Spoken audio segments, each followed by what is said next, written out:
đội bóng của đội Châu Linh 3 lên nhận giải phong cách play của ban tổ chức. Xin trân trọng kính mời. Rồi FC Đông Ninh và Châu Ninh Ban tổ 3. chức xin trân trọng Rồi đạt kính giải mời phong cách rồi. đồng chí Nguyễn Duy Dũng, giám đốc Trung tâm Dịch vụ Tổng hợp lên trao giải giải play cho đội Châu Linh 3. Xin mời toàn đội chúng ta lên nhận giải. Bên này cầm sang bên này đi, đứng sang bên này đã. Vào đây, sang bên này, đứng sang bên này. Xin mời toàn đội chúng ta. Cả đội lên đi đây. Chưa?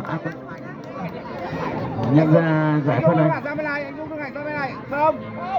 Bên đấy. Đứng sang bên này đi, cho vào không đi. Cho ra.